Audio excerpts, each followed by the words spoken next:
होली की कहानी। प्राचीन काल में धरती पर हिरण्यकश्यप नाम का एक बड़ा ही दुष्ट राक्षस रहा करता था।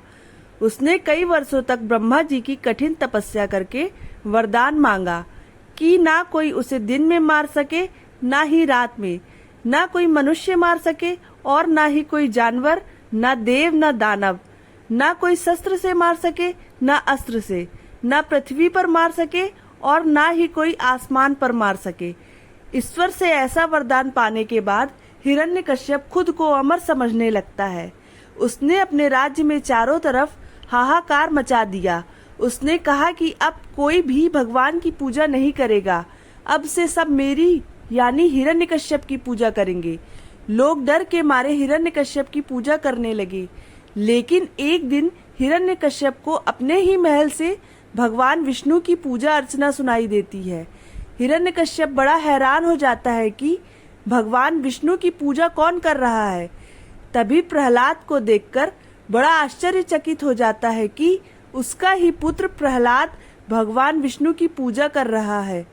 यह देखने के बाद हिरण्यकश्यप गुस्से से आग बबूला हो जाता है।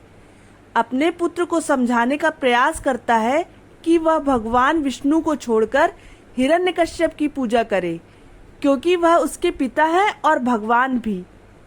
पर प्रहलाद साफ साफ मना कर देता है। वह कहता है कि पिताजी, सारे संसार में भगवान श्री हरि से बढ़कर कोई नहीं है, वही सबके परम पिता है। तब हिरण्यकश्यप और भी ज्यादा गुस्से से आग बबूला हो जाता है और अपने सैनिकों को आदेश देता है कि प्रहलाद को मार दो। सैनिक प्रहलाद पर हमला करते हैं, लेकिन भगवान विष्णु की कृपा से प्रहलाद बच जाता है।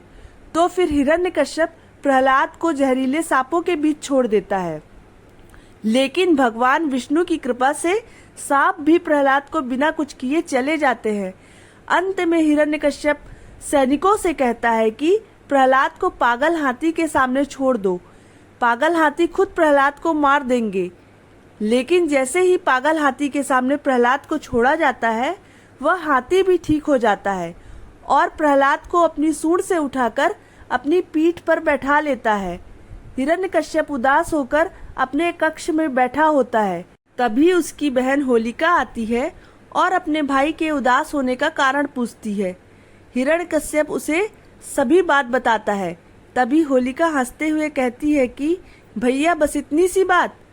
आपको पता है ना, भगवान ब्रह्मा से मुझे एक ऐसा वस्त्र मिला है जिसे ओढ़ने के बाद मुझे कोई अग्नि जला नहीं सकती। आप मुझे बस आदेश दीजिए, मैं प्रहलाद को अपने साथ गोद में बैठाकर जलती अग्नि में बैठ जाऊंगी और प्रहलाद जलकर भस्म हो जाएगा। यह सुनकर हिरण्यकश्यप बहुत प्रसन्न हो जाता है।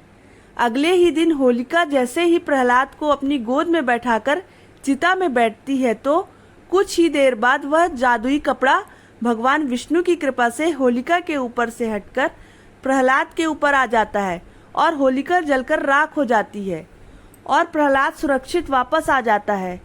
तो दोस्तों, यही कारण है कि होली का त्योहार बुराई पर अच्छाई की जीत के प्रतीक के रूप में मनाया जाता है।